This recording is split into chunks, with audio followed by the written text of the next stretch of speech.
Kung ikukumpara po natin ang presidente at saka si Erwin Tulfo, bakit halos magkapareho lang kayo ng salin ni Bongbong Marcos Jr.? Hindi ba kayo nagtataka doon? Walang investigasyon na mangyayari dito? Mapapasana all ka na lang po talaga, kaya pala galit na galit kayo sa mga Duterte dahil hirap na hirap kayo magnakaw nung panahon niya.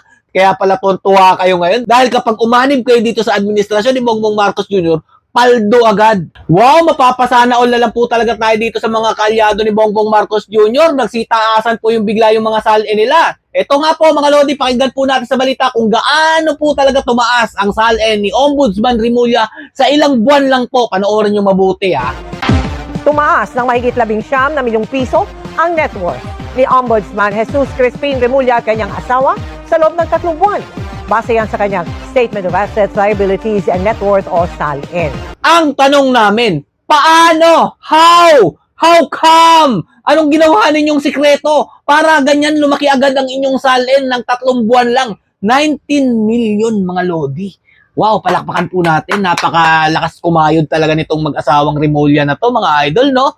Pero ito pa, mga Lodi, ha? Si Erwin Tulfo. Kasi, mga Lodi, halos 500 milyon ang kanyang net worth o salin, mga Lodi. Naipon niya daw po yan nung naging newscaster siya. At ito nga po, mga Lodi, no? Umalma po dito si Jason Sa. Sabi ni Tulfo, produkto daw po ng trabaho ang kanyang 400M na yaman. Palakpakan po natin. Grabe, anong trabaho yan? Grabe, lulupit nyo talaga. Tapos sabi dito ni Jason Sa, walang broadcaster na kumita ng 400M sa broadcasting. Giit pa niya mga idol, I was one of the top broadcaster and highest paid radio and television personalities pero hindi ko kinita yung ganyan kalaking amount in my more than 40 years in the profession. Ang tanong talaga natin dito, paano? How? Hindi nyo nagawa yan, Erwin Tulfo. Kaya mapapatanong ka talaga kung hindi ba talaga nakatanggap na mali-malitang pera itong tao na to. Dahil, biruin nyo ha, sa pag-newscaster daw po niya ang kinita, pero yung batikan na si Jason Sa,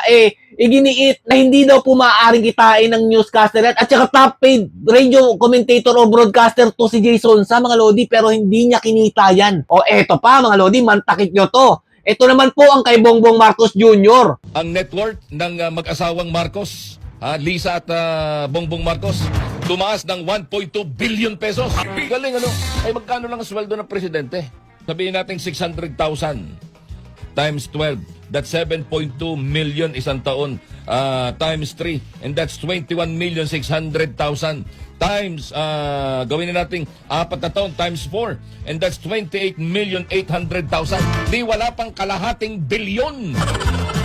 Imagine. Tapos isama mo pa yung i-times 2 natin, sabihin natin pareho yung pareho yung sweldo nilang ang income nilang mag-asawa. O times 2, oy 57,600,000 lamang sa loob ng 4 na taon dapat yan. Oh, tapos hindi nyo nakita yon? Etong kay Bongbong Marcos Jr. At ito pa mga Lodi kung ikukumpara po natin ang presidente at saka si Erwin Tulfo, bakit halos magkapareho lang kayo ng salin ni Bongbong Marcos Jr.? Hindi ba kayo nagtataka doon? Walang investigasyon na mangyayari dito? Anak ng tinapay naman.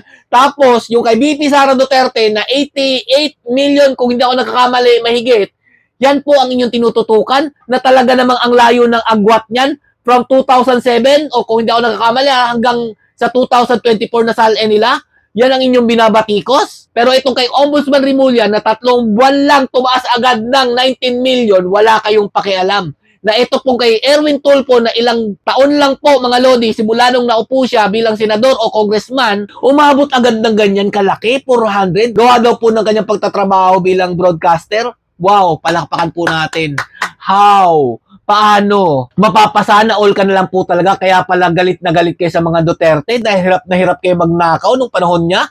Kaya pala tuntua kayo ngayon. Dahil kapag umanib kayo dito sa administrasyon ni Bongbong Marcos Jr., paldo agad. Kawawa ang pera ng taong bayan na pupunta lang sa mga iilang politiko. Pero ang mga tulong talaga na kailangan ng mga tao, walang napapakinabangan. Sampal po sa pagbumuka nito mga politikong ito na feeling magaling, feeling mabait. Pero kung titingnan naman natin ang mga salin, napakahirap nitong ipaliwanag kumpara po doon kay BP Sara Duterte at kay Mans Carpio. Na alam naman natin, meron talaga silang pinagkukunan bilang abogado at may mga negosyo, hindi kagaya ng iilan dito mga Lodi. So ngayon, tanungin ko kayo, sino ang nagsasabi ng totoo sa kanilang mga salin? Stay safe and God bless you all. Duterte pa rin kahit anong mangyari.